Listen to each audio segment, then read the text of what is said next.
What is written up on the board behind me? Can everyone see it? I know there's a bad reflection from that one light, but hopefully people can see it. Congress shall make no law respecting an establishment of religion or prohibiting the free exercise thereof, or abridging the freedom of speech or of the press, or the right of the people to peaceably assemble to petition the government for redress of grievances. What is this? Yes, Carla, First Amendment. This is the First Amendment of the United States Constitution. Hong as well. So yes, this is the First Amendment. Amendment 1. Now, why am I putting up Amendment 1 in a class on critical thinking? Well, basically what I want to do is use this law as a way in to discuss a more general topic and apply our critical thinking to this topic. So first off, let's just talk about the First Amendment, because there's a lot of, it's just a useful thing to know a bit more about, and people use it and cite it incorrectly. So first off, what is it that the First Amendment gives you a right to? Also, my throat is killing me from talking all day, and I'm exhausted from the past week. So I'm going to rely on you all to answer a few extra questions today. So first off, there's 3 different clauses. What does each part of the First Amendment mean? Freedom of speech. Yeah, so the second one, what is freedom of speech? What does it mean to say you have freedom of speech? That you can say anything you want to. You're not your voice is not like suppressed or anything. Yeah, so the idea is you're allowed to say not quite anything you want to, but if you're expressing your opinion, the government is not allowed to stop you. So let's just highlight, what are some things, there are certain things you're not allowed to say in the United States. So these are things that are not protected by the First Amendment. Anyone know what they are? There's a few different examples of things that technically do not, even though we have freedom of speech, you're not allowed to say anything you want. There are certain things that are illegal to say. You're not allowed to say hate speech. So actually, this is a very good one. Hate speech, and this is what we're going to come back to, is you are actually in the United States allowed to say hate speech. You're allowed to say people of blank race are lesser. What you're not allowed to say is harm speech. So harm versus hate. So you're allowed to say hateful things with the goal of causing people pain. You aren't allowed to say harm speech. So what do I mean by harm speech? Anyone have any ideas? Yeah, so Ernesto says it's illegal to scream fire in a movie theater. This is an example of harm speech. You are not allowed to scream fire in a movie theater because in so doing, you are trying to bring about chaos in a situation. You're not allowed to walk into an airport and scream, "Oh my God, there's a bomb." If you do that, the goal is to incite chaos with the hope of somebody getting hurt. So any sort of case, you can't walk into Baruch and scream, "Oh my God, they've got a gun, run." That is illegal. That is not protected by the First Amendment. So that's one type. Another thing that you're not allowed to do is calls to violence. You can't say, "All right, everybody, so-and-so has to go meet me with your pitchforks and assault rifles at 6 p.m. We're going to get them." That is a call to violence. That is not protected by the First Amendment. Another one, Tandeep says slander. So another thing you're not allowed to say is you are not allowed to say lies about someone with the goal of causing them harm. So you're allowed to say so-and-so is a bad person, but you can't make up stories, publish it, and thereby cause them to suffer. So that is also illegal. Slander or libel, those are illegal as well. So those are the things that are not allowed according to freedom of speech. You are, however, allowed to say some very hateful things. You're allowed to say, like, so-and-so deserved all this violence against them. So-and-so are lesser people than this other group. You're allowed to use racial slurs, but you're not allowed to call people to violence against racial groups. So that's the first one. What is the first bit, or that's the second one, the freedom of speech bit. So what is the first one? What does the first bit mean, the religion bit? You can exercise whatever religion you like. Yep. Carl, you're allowed to exercise whatever religion you want, and if you start a religion, the government isn't allowed to shut it down. I mean, within reason of your religious group can't have like human sacrifice or something like that.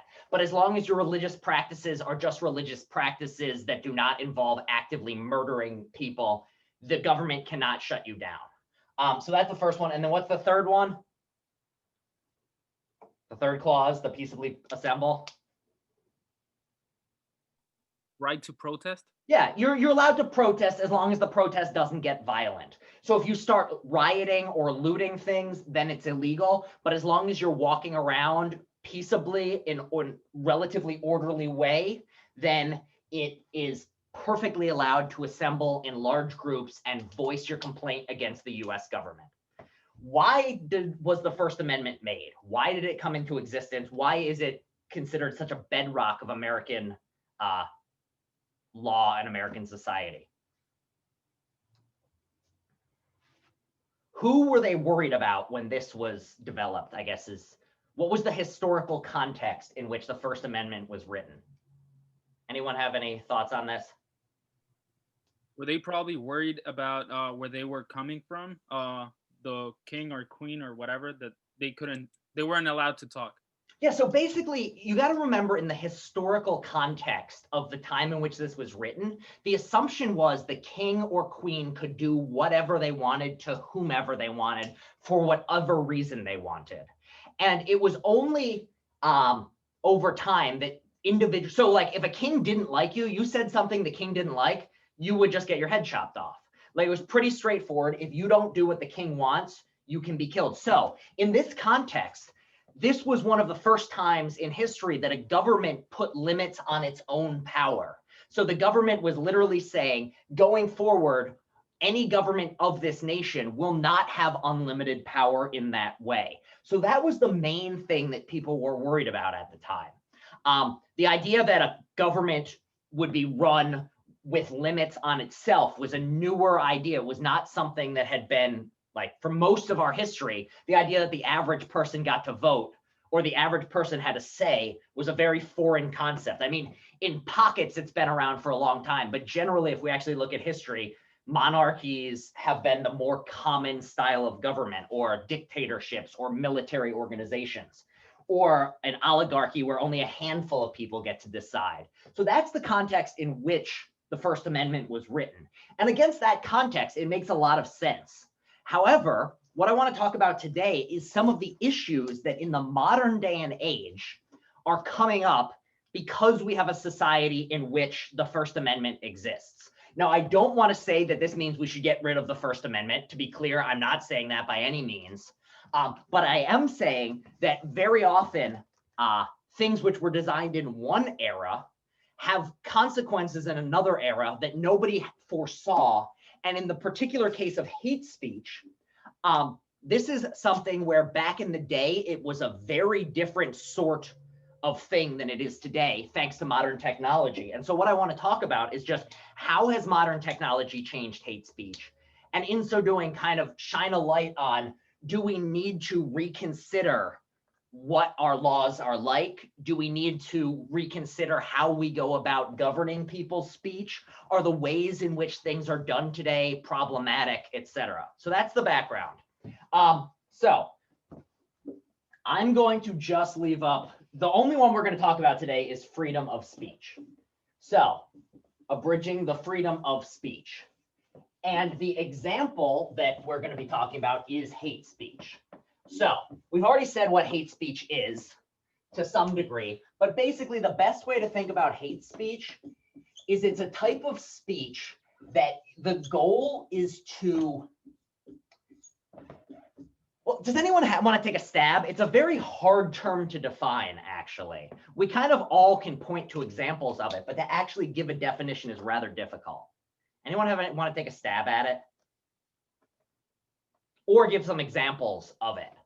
Can a bit to discriminate against someone just because? So it's the key is though that you're saying hateful things. So in the United States, you are not allowed based on someone's race or religion to prevent them from like joining an organization or like, you're not allowed to discriminate against someone. Like, you're not allowed to say, if you're of so-and-so race, I'm not going to rent my house to you.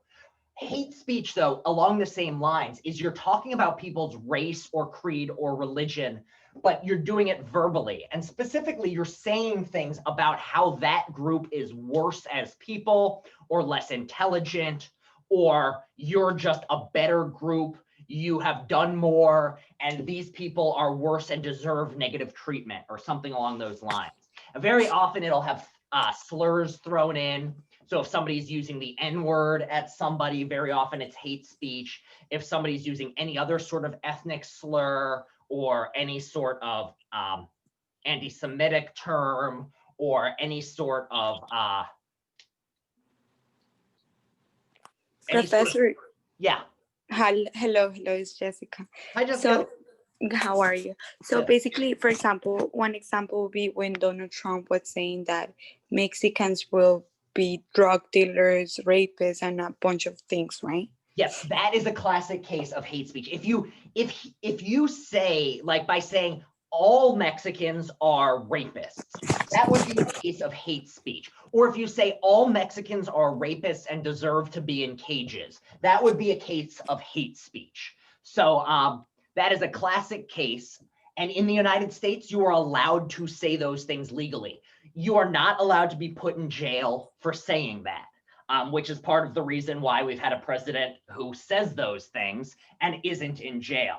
Because in the United States, you are allowed to say that as long as it doesn't cross the line into harm speech. So Trump would not have been allowed to say, all Mexicans are rapists, therefore we need to kill every single one, grab your guns. That crosses a line into a threat, and that's illegal. But just saying something disparaging about a group because of who they are and what their background is, that is legal in the United States, and that is hate speech. So, and the reason why the United States has a hate speech issue that other nations don't have is because the First Amendment is baked into our Constitution at such a low, important level. So there are many other nations in which hate speech is illegal. So for instance, in France and Germany, it is illegal to say or publish anti-Semitic things. It is illegal to post them to Twitter. It is illegal to sell Nazi memorabilia. All of that is actually illegal. You can be fined and go to jail for it. In the United States, by contrast, we're protected by the First Amendment. So that's just a regional or historical difference between the two. And I mean, you can point to why is it that the United States allows this? Well, the reason that our government is the way it is, it was invented in 1780, whatever year it was that they finally signed the Constitution. While the German and French constitutions are much more recent. And what's the big event that happened in 1939 to 1945 that accounts for the differences? Well, World War II. If World War II was fought on your soil, you have different laws historically. But that's just a matter of fact that if you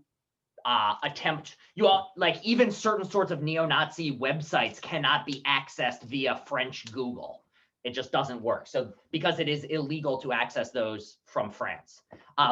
But in the United States, hate speech is legal. So in a certain sense, we've had hate speech since hate speech has been legal in the United States since we became the United States with the current Constitution, which we signed in 1780, whatever it was. Why is it that hate speech comes up more and more and more in the news and public speech than it did 50 years ago? If we've always had it, why is it suddenly like even 20 years ago, I feel like hate speech did not get talked about this much. Now I feel like I can't go a day without hate speech coming up into the discussion. So what has changed? If we've had the freedom of speech for, what is it? 17, almost 300 years, 250 years, and hate speech has been a thing. Why are we suddenly talking about it so often? What is the big change? The internet, yeah, the internet. The internet has fundamentally changed the nature of hate speech. And what I want to talk about now is just what ways has the internet changed it? And how are things different today, thanks to the internet, than they were before the internet started being a part of every moment of our lives. So this is very open-ended. There are infinite different answers here. I just want to go and talk about this to like raise the issues so that if then you want to write a paper on this topic, you have something. So Ernesto says info travels faster. So yeah, that's one thing. Speed. So because if somebody says something hateful now, it gets to you a lot quicker. So because of that, you can just get it from a lot more sources. If hate speech used to exclusively be traveling by letter or by word of mouth, you couldn't get 1,000 sources of it coming at you at once because they take a while to get to you. So if somebody said something racist in Philadelphia, it wouldn't get to you for weeks. Nowadays, you can just get bombarded by it constantly. What are some other things that the internet has changed?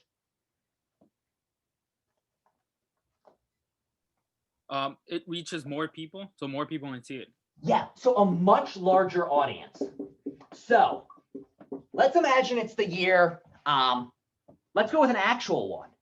There was a lot of hate speech thrown around in the United States in the years 1850 to 1861. The years leading up to the Civil War, there was a lot of hate speech thrown around talking about how Black people deserve to be slaves because they were lesser. And these were things that happened in our history. However, back then, if somebody wanted to say that, who could hear them?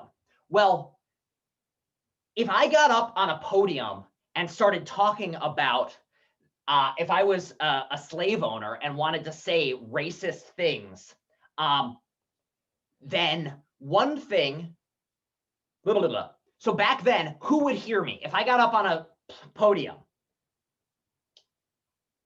how far would people have heard? If I got up and started saying racist stuff, who would hear me say it? Just the people Well, that are used to you. Jessica. people that will go to the meetings that you will be having those hate speech. Yeah, basically the only people who'd hear me would be people who were in the physical vicinity, and maybe if my words were written down, whoever saw the physical piece of paper. Nowadays, if I say something racist and I post it to Twitter, in theory, anyone in the world can access it in minutes. So two more questions in the chat. Jenny asks, is it about the internet? Well, I think that one thing I want to say is the internet has made these hate speech things different than ever before. It's not just the internet, but I think the internet is a very useful way to talk about and a way of highlighting the differences. So the audience is much bigger. And Tom says before the internet, you were ostracized for having a certain opinion, since people around you wouldn't necessarily share the same view. With the internet, you can connect with others who share the same view, and it's an echo chamber. So there's two things here and that I want to highlight. One is the ostracization factor. So what do we mean by ostracizing? Well, to ostracize is to like cast someone out. This is the in-group, out-group stuff we talked about a few weeks ago. Basically, if somebody has different views than you and the majority, you say, I don't want to be around you. So think about New York City. New York City is a pretty liberal place. If you were to start walking through Manhattan and saying very, very racist things and how people of certain groups are worthless or lesser than people of other groups, what's going to happen to you very quickly? People are going to Someone start staring at you. Yeah, like it's not going to end well for you. However, if you live in Manhattan and you're doing this on the internet, you are not necessarily going to be ostracized, because who are you going to be having these conversations with? Your audience. Yeah, you're going to go and find other people who hold similar views to you, because the great thing about the internet, for better or worse, is on the internet, you only go where you want to go. If you have incredibly racist views and you want to talk about them, you can go and find other people to talk about those views with. If you're somebody who is very interested in, I don't know, say you discover you love the sport of cricket and nobody in New York City talks about cricket with you. Well, you can go online and find a large group of people to talk about cricket with, and suddenly you have an interest. You have a connected community. It's much easier to find people to talk to. But the problem with that is, in the same way that like there's the good side of now you have a new interest, the bad side is people who have extreme views are able to find other people with extreme views and not be ostracized for them. So instead of going out and like, instead of somebody coming along and punching you in the face, you instead have people who are interacting and saying, oh, that is a very interesting view about how people of this race are worse than people of that race. So there's this self-selection or echo chamber, self-selection. And then the echo chamber thing, which ties in, is I can never remember which classes I talked about this with and which I didn't. So if this looks familiar, let me know. But there's also this factor of group polarization. Does anyone know what group polarization is, either because I mentioned it and I've forgotten, or because you just happen to know what it is independently? All right, so group, first off, just to bring it out, I'm gonna draw the Earth here. Where's the North Pole? In the upper part. Yeah, not just the upper part, the very itty bitty tippy top. And where's the South Pole? The very, very tippy bottom. So the poles are the extremes. To be the North Pole is to be the extreme of North. To be the South Pole is to be the extreme of South. So group polarization is the fact that groups' views become more and more extreme. So the nature. I've heard of this regarding the elections and all of that. How Trump took the Republican Party all the way to the far right instead of being like the middle. So this is a really good case. So one thing that's happened because of the internet and group polarization is it's not just that if you're racist, you find other people to talk racism with, and you just end up staying racist. And if you're somebody who believes in equality and everyone should be treated equally, regardless of anything, and also we should do more to assist people in need and yada yada, if you're only talking to other people of that views, it's not just that you stay in that group, it's that your views get more and more extreme.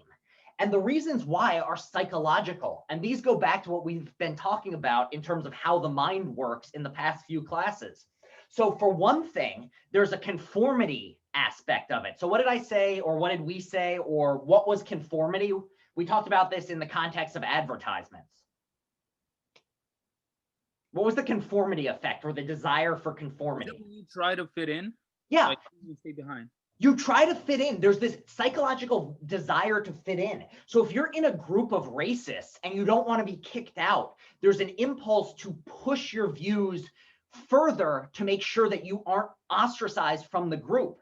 So to fit in more with the group and ensure that the group is keeps you as a member, there's a move towards becoming more and more and more racist. So as everyone does this, the group's views drift farther and farther. So in the United States, one thing you've seen is parts of the Democratic Party have shifted farther to the left and have gone more in a socialist direction.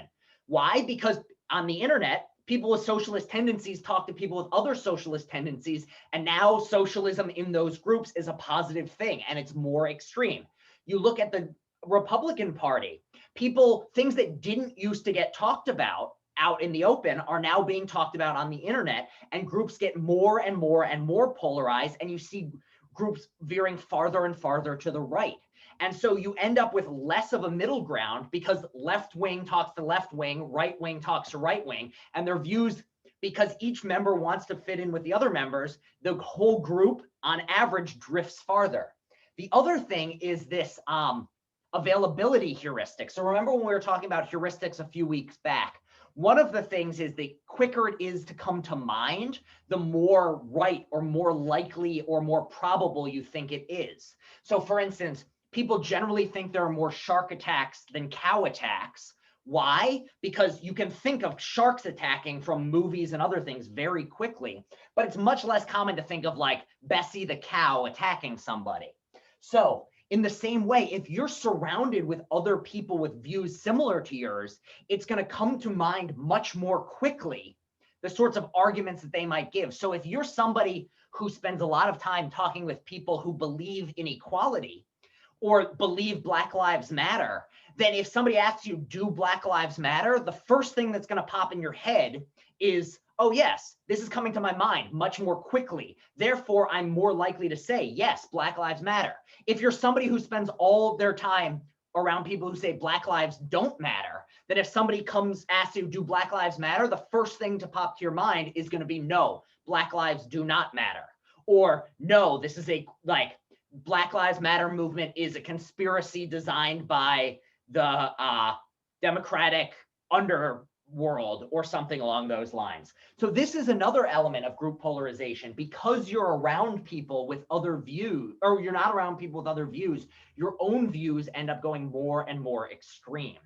And so because of this, as views get more extreme, people are more willing to say hateful things. An extremely racist person is far more likely to say the N-word than an only mildly racist person. So as groups get more and more extreme, hate speech increases. And this is another aspect of the internet. And now tied in with this, with the group polarization and the internet, I want to talk a little bit about Facebook algorithms, because this is an interesting Facebook /YouTube /Apple News /Insta /TikTok /etc. So built in with group polarization, part of the reason that group polarization is so bad, it's not just that we actively seek out groups that have our views. The nature of the internet is such that it directs us towards views we already agree with and helps encourage even further group polarization. So how does this happen? Does anyone want to take a stab or feel they already know the process by which Facebook's algorithms and YouTube's algorithms encourage group polarization to happen, even though it's not their main goal? Like, Mark Zuckerberg is not trying to cause people's views to polarize. However, as a matter of fact, the very nature of Facebook and the nature of social media encourages this to happen. I think it's based on whatever you like or whatever you watch. It suggests stuff like that, so it'll show you similar stuff. Yeah. So the way it works, Ernesto says the same thing. It shows us things we speak about, or more generally, if you show interest in something, if you click on something, that information is stored in their databases, and then that information is used to give you more of what you've clicked on in the past. So if the first time you log on to Facebook, it gives you one Fox News story and one MSNBC news story. So background for those of you who haven't been watching the news constantly, Fox News leans right, MSNBC leans left. So if the first time you ever log on Facebook, you're given both of these, and of the two, you gravitate, let's say, towards the MSNBC one, then the next time they're not going to give you the Fox News option, or over time, they will be less likely to give you that. And instead, they might start giving you options that are further left than MSNBC. So then over time, the news that is presented to you will be further and further towards the direction that you started to show your interest in. Now, why is it this way? What is it that Facebook gets out of giving you what you want, or things you're more inclined to agree with? Where is the benefit for them? Why do they do it? You're more engaged, so you're more likely to spend all your time there. So you're more likely to spend all your time on Facebook. And why does Facebook want you to spend more time on Facebook? Where's the benefit at the end of the day? Ad revenue, I guess. Yep, it's dollar signs. Yeah. Basically, the thing about advertising is it only works if somebody sees it. Like, if I don't know you're selling something, I can't buy it from you. The best way to increase the chances of people buying my product is make sure more people know it. And therefore, you want to make sure that your ads are seen and remembered by the most possible people. And generally speaking, your advertisement is far more likely to get through to the audience if it is on a page that the person stays on for a very long time. If you just quickly are clicking through, the ads aren't going to register. But if you're reading a long article or if you're on a blog that you really enjoy, the ads that are on the side are going to stick in your mind. And also on top of that, there's a halo effect going on. So remember, the halo effect is if you're in a good mood, you're more likely to purchase something. So they want to advertise on pages that are saying things you agree with. So if you have left-leaning political views, they want to advertise to you on left-leaning political pages so that you're in a good mood and more likely to buy the product. In the same way, they want to advertise on a page that you're on for a long time. If it's a 10-minute article, you're far more likely to remember what was up there being advertised than if you just click through quickly.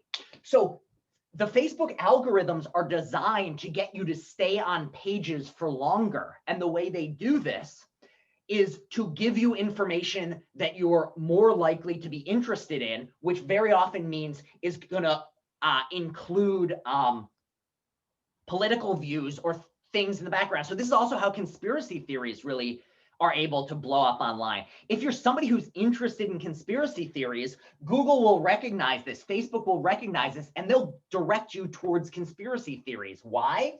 Because on the conspiracy theory webpage, you're going to be looking at advertisements for longer. So what ends up happening is it's not just that people go and seek out views that have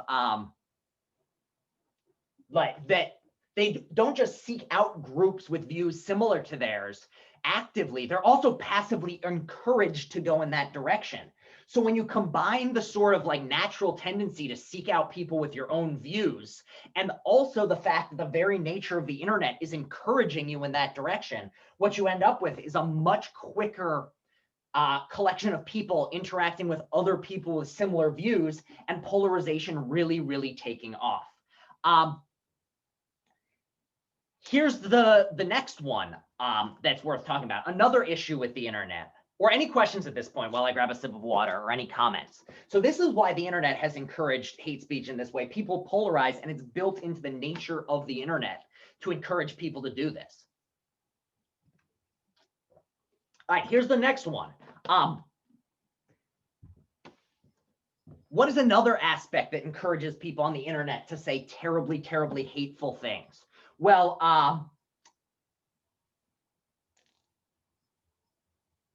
anyone have any other ideas? I don't want to just. More people can hide under the screen. So There we go.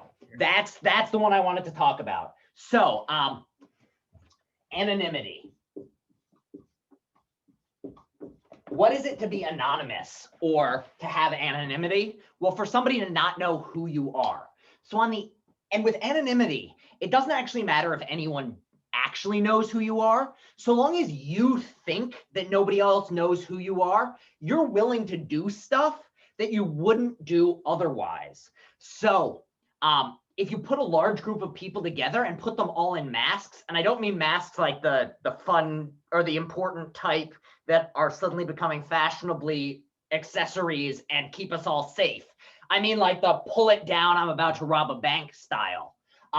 People in the pull it down, I'm about to rob a bank style are much more willing to be violent, to do bad things, to do more extreme things than somebody whose face is entirely exposed. Why? Because the moment you put a mask on, you think nobody knows it's you. And because of this, people are more extreme in doing this. So another example, I can't do this because we're not in person. And there's no easy way to divide the class. But back when we were in person, what I would do at this point is I'd ask half of you, I'd split the class down the middle, and I'd say one half of you, I want you to write the meanest thing you can about your least favorite person in the world and sign your name to it, and then turn it in. Other half of the room, I want you to do the exact same thing, write the meanest thing you can about your least favorite person in the world, but don't sign it. What ends up happening? Compare the two groups. It's not surprising, but what ends up happening? Which one is meaner? the ones that don't have to sign. Yeah, the ones that, when I actually did this, it was comical how mean the unsigned ones were. And the signed ones were all relatively nice, but like truly horrible stuff that no one would ever have said in a classroom setting if they thought I knew who it was. So it's actually pretty entertaining, but like people say terrible stuff about their least favorite person. And just because, and on the internet, very often people don't think you know who they are. And the reason why we're much more often willing to say terrible things is, one, we don't think we can be punished. And two, you don't actually, if you have anything resembling a heart, saying a terrible thing to a person causes you emotional distress. And therefore, if you are saying something horrible to somebody's face, it's often you have to be a lot angrier. But on the internet, if you don't see the person crying and questioning their self-worth, it's a lot easier to say terrible, terrible things. So that's another issue with the internet, is anonymity means that people are far more willing to say hateful stuff than ever before. Any others on why hate speech is suddenly much more of a problem, or it's so much more common? It's because people are seeking approval on the internet. And this is another thing. Marioy brings up that people are seeking the internet or approval on the internet. And this is another aspect, is there's this desire to get attention. And part of the way the internet is built is to get us to want to get attention. And people, there are many people who, I mean, I've been guilty of it at times where, like, how many likes I get on something literally changes my mood. So if I can say something amongst my groups of friends that will cause me to get more likes, therefore people will say more and more extreme things to get more views. Also, like, say what you will about the internet, saying terrible stuff gets you publicity, and getting you publicity gets you money. That's just like, why was it that Trump was able to say terrible things? And like, why did it work in so many cases? Because it got him attention, and that ended up benefiting him in the long run. In the same way, people on YouTube, people who say extreme things get large followings. And if you get a large following, you get the dopamine shot of like, yeah, people like me. And also you get the monetary benefits of people going to your website and getting money. So this is another aspect. What I want to talk about now is, if this is, Jessica. No, sorry, Okay. Professor. No worries. So if this is why hate speech is more common, or this is why it gets talked about more, why it's suddenly everywhere, what I want to talk about now is, it's not just that hate speech is more prevalent, it's also in certain senses more of a problem than ever before, because the line between hate speech and harm speech is getting less and less clear. Again, part of the reason is the nature of the internet. So I said at the beginning, harm speech is when you're actually calling people to violence or saying we need to attack people. And part of the issue with the internet is, in an internet context when we're not face to face, being able to tell whether somebody committed hate speech, intended to commit hate speech, or intended to commit harm speech is very blurry. So if how many of you, this is a rhetorical question because I know the answer is yes, everyone's done it. But just to show this, how many of you have ever sent a text to someone and you intended it in one way that was unoffensive, and instead the other person read it in a totally different way and you very much upset them? I feel like we've all been guilty of this. And why? Well, because in human communication, most of the time, we have facial expressions, we have tone. Online, it's much harder to identify. Is it a joke? Is it something serious? If I'm saying something with a big smile on my face and I wink at you, you know I'm kidding. Or I'm just a weird creep, one of the two. If I say it on the internet, you don't know if I'm being serious or not. And because of this, what ends up happening is people will say things on the internet and claim it's just a joke, but somebody will read it as something that's not a joke. And so what ends up happening is that if you ever read, whenever there's one of these mass shootings of a synagogue or a church or a mosque, there's generally, it turns out the person had a very strong online presence. And in their online presence, they were interacting with people who said things that were hate speech, but this person took them in a harm speech sort of way. So you'll have somebody who says something like, oh my God, people of this race, something has to be done about them. Like they're a real problem. And that's intended as hate speech by the person who said it. But somebody else comes along and reads this as something needs to be done. Well, I have an AR-15, so I should go and solve this problem by going to a synagogue or church or mosque and shooting a bunch of people, thereby solving the problem. So this is another issue with hate speech, is it's now because you can reach out to so many people and it's so easy to be misinterpreted. Things that used to not have consequences ended up having more and more consequences. Also, just saying, so the line between hate speech and harm speech is getting more and more blurry with the nature of the internet.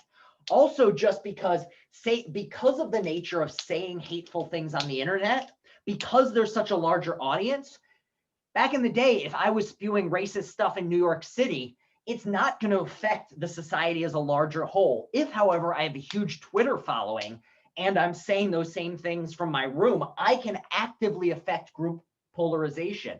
So it's not just that I can get confused and lead directly to harm speech. It's more that the nature of our interconnected communities are such that hate speech now has such a larger audience that it can impact people's minds on a much larger scale. And we might have to go, and what the French and the German governments have concluded are like, hey, we need to cut this off now and make sure that this is nipped in the bud and make sure that this sort of hate speech doesn't lead to a polarization in our society. So there's different countries have come to different conclusions about how can we respond to this. But the reason that it needs to be talked about and people are talking about it so much is that the consequences of hate speech are much larger because there's a larger audience and because misunderstandings and miscommunications are so much larger. Another reason that hate speech, I think, has bigger impacts is we now have all these jurisdictional issues that didn't exist before.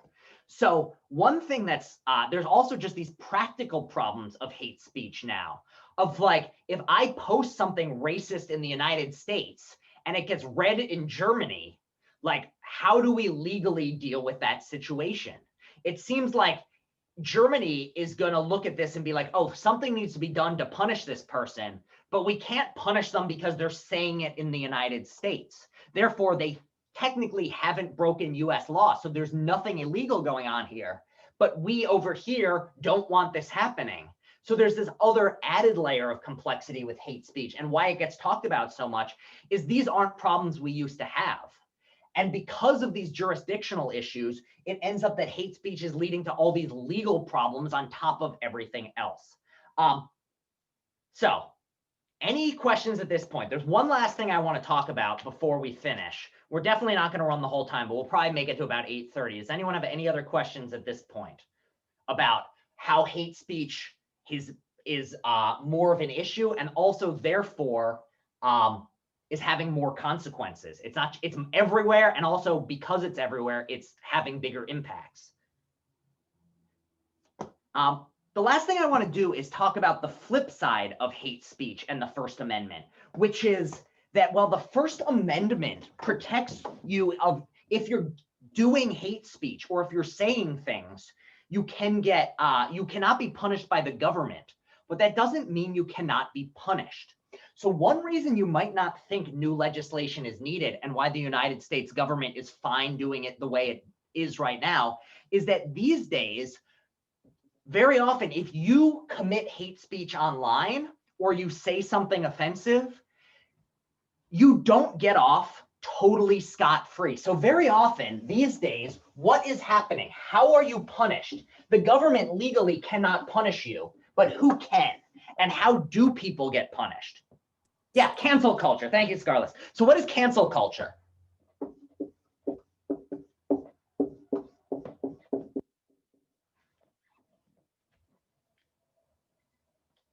Anyone cancel culture? All right, let's go with an example of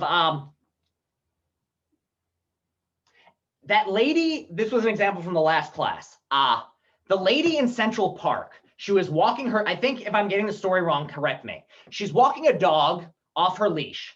An African-American man comes up to her and says, please put your dog on the leash. It's illegal to not have a dog on a leash in Central Park. The lady started screaming racial slurs at him and called the police, claiming he was being aggressive. What ended up happening to this lady? She ended up getting fired from her work. Yeah, her job fired her. The government, she didn't get arrested. She didn't lose, she didn't go to jail. She didn't get fined. Instead, her private company that employed her fired her. Now, why were they able to do this? And this is an important thing to bring up about the First Amendment. The First Amendment protects you from the government. It does not prevent private companies from acting in their own interests and firing or getting rid of you for reasons of protecting their brand image. So this woman was fired because the company did not want to be associated with a woman who held these views and expressed them. So while hate speech is not these days being governed by the government in the United States, it is in a certain sense, it is very often being controlled by the court of public opinion. So, yeah, society polices itself through personal relations actions. So yeah, these days, very often, the way in which if you do something hateful or you say something terrible on the internet, what very often happens is you do not go to jail, but your life can be turned upside down if that video of you makes it out into the public. So for instance, at the start of COVID, do people remember everyone was like down in Georgia on the beaches? There were like tons of people partying and they were interviewing these college students who were there for spring break. And they were like, do you worry about COVID? And these very intoxicated students are saying things like, I'm not gonna let COVID get in the way of my partying, and et cetera, et cetera. And I was like, at the time, I was like, that's really irresponsible. Isn't there going to be something like, isn't there some way to punish these students? Shouldn't these college students be punished? And like, is there anything legally? And then my friend pointed out to me, this kid who's being recorded is never going to get a job. Like the person who's recorded on this YouTube video saying, I'm not going to let COVID get in the way of my partying, they are getting punished because this person is never in their life going to get a job. Because here's the fun fact.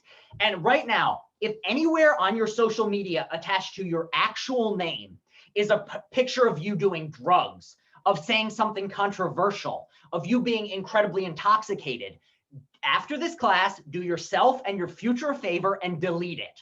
Because the fact is, after they've looked at your resume, the next thing any company is going to do is Google search you and Facebook search you. And the fact is that these are just, if you have something on your social media that is at all questionable or that somebody might not want to be associated with, they are not going to hire you. And so this cancel culture is like, the fact is hate speech can get you fired and can get you to lose your job. And just like other things, just in general, don't think that your social media, like you're doing it from your house, but remember, the nature of social media is that will be up forever. And anyone who wants to find it can find it. Even if you're private in certain situations, like, I was talking to a cop recently, an NYPD officer, who was talking about one of the ways in which like you can try to find out, like you have a theory as to somebody, like you have a very good belief or strong belief that somebody committed a crime, but you have no hard evidence. Well, what can you do? You make a fake Facebook profile, friend that person, and then you see all their chats. There's nothing illegal about that. That is a perfectly reasonable legal thing for a police officer to do. But for somebody who doesn't realize that like your social media is public, and in some senses it's common sense, but also just remember practically, you might be in your home, it might be directed towards your friends, but everybody can see it who has any access to this. And if Facebook, Instagram were ever to get hacked, that would also get out there in the public. So just keeping that in mind. And one thing you might worry about here is, on the one hand, cancel culture prevents people from saying extremely hateful things in certain circumstances. On one hand, the issue with cancel culture is that certain groups of people don't care. So Trump never got canceled by the cancel culture because enough people liked what he was saying. So cancel culture only works if enough people get upset about it. But on the flip side, you might also worry, is this really the way we want to police our society? Say what you will about the US government and its flaws, and there are many. but at the very least, we have some say in how the US government decides what gets shown and what gets published, and what laws they can impose and not impose. With cancel culture, the people deciding these things are very often private organizations who are worried about their own bottom line. So the reason why somebody gets fired, on the one hand, like the company doesn't want to be associated with this woman because she said something terrible. And there are many companies with people who have a moral compass who don't want to have someone in their company who says hateful stuff. But also often what ends up happening is people don't end up getting canceled or fired because the company actually is upset with them. It's rather that they think the PR hit is going to be so bad to their bottom line. So for instance, the NFL is a classic case of this. In the NFL, people get away with all sorts of terrible stuff so long as a team thinks that they're going to help the team win. So there have been many, many instances of people who have committed domestic abuse multiple times who end up getting re-signed to a new team if they're very good at football. So in this way, there's this worry. And in the same way, if somebody's so good at their job that they don't want, the company does, like, why did Harvey Weinstein stick around for so long, even though there were all these rumors of sexual harassment? Well, he was good enough at his job and powerful enough that nobody could push through. And it was only when it became so overwhelming. So the issue with cancel culture is it depends upon the interests of private corporations to do the policing. And those private corporations very often have more in mind than just the benefit of the society as a whole. Their number one concern is the bottom line of making money to give to investors and to make sure the shareholders are happy. So on the one hand, there is this increase, but we might worry of like, I want to have a say in how this is governing. So while on the one hand, cancel culture ensures that some terrible, terrible stuff is punished, you might worry, like, is this really the way that we want it? Do we really want public relations meetings? Do we really want this? Like, Mark Zuckerberg is not deciding whether you can post certain things on the basis of what he thinks society as a whole is going to be doing. That might be part of it, but there's also concerns of like, why is it that Facebook and Instagram and all these, well, Facebook is Instagram, but Facebook and YouTube and all these different companies have been so slow to put in policies that change, why are these companies still getting in trouble for directing people to conspiracy theory pages? Well, because they continued to make money off of it, so they had a reason not to do that. All right, that got a little ranty at the end, so sorry for my my little rant. But as you can tell, it's something that I feel strongly about and worry about, because on the one hand, I'm like, oh my God, hate speech is a major problem. We need to do something about it. So cancel culture is better than nothing. But the flip side is that, oh my God, it's a worry that the private companies are now deciding what you can and cannot say. And these companies have huge amounts of money. But on the other side, I'd say, all right, so let's put in laws, like let's put in a law to control hate speech. Well, on the flip side, that means getting rid of the First Amendment, which is in so many ways valuable and what our country is built upon. So in the short is there's not a clear answer to this stuff. It's still evolving. And this is why I wanted to talk about it, because I think it makes a very interesting paper topic of how do we, like, do we think that people should be punished for hate speech? Or is the First Amendment important enough that this I think 100 years ago, it was very clear the First Amendment should be kept around because, well, hate speech was terrible and causing a lot of damage. It was not like as widespread and able to like get its little tentacles everywhere. These days, I think it's the first time in history that things like free speech are getting called into question in places like the United States. Is fake news the same thing? So last thing, this is a great question from Joseph. What fake news, and the reason that fake news is taking off is the same sort of thing as hate speech. So fake news is a news story that is not true, but designed to look true. And part of the reason why fake news has become such a popular thing and so powerful is because of the nature of the internet, where if you give someone a fake news story that goes in the direction they're interested in or they already believe in, they're more likely to accept it at face value. So because groups are becoming polarized and insular, fake news is a lot easier to spread and a lot harder to identify. So back in the day, if everyone watched the same news story, regardless, or the same news channel, regardless of political opinions, and you tried to pass a story off that was just blatantly false and like totally biased, one of the two sides was going to call you out on it. But if you're giving views that are extremely left-wing to only left-wing people, and there are falsities in it, it's far less likely to get caught and that news will spread. So by the time anyone bothers to say, hey, that news story isn't true, so many people believe it and nobody reads the retraction. And the same thing going the other way. If a fake right-wing conspiracy theory, if QAnon is getting passed around, by the time anyone comes along and says, hey, QAnon is false, it's already got such a spread within the community that this fake news story was able to get out and spread. All right, that's all I wanted to say for today. Any last questions? All righty.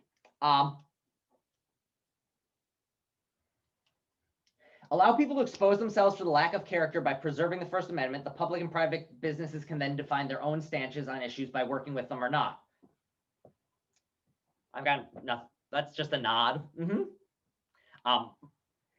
Anyway, I will see you all next week. There's no work for this week other than do the readings on cultural relativism for next Tuesday. Anyway, have a good rest of your week, everyone. I will see you all next week. Have a good night, Professor. Good night.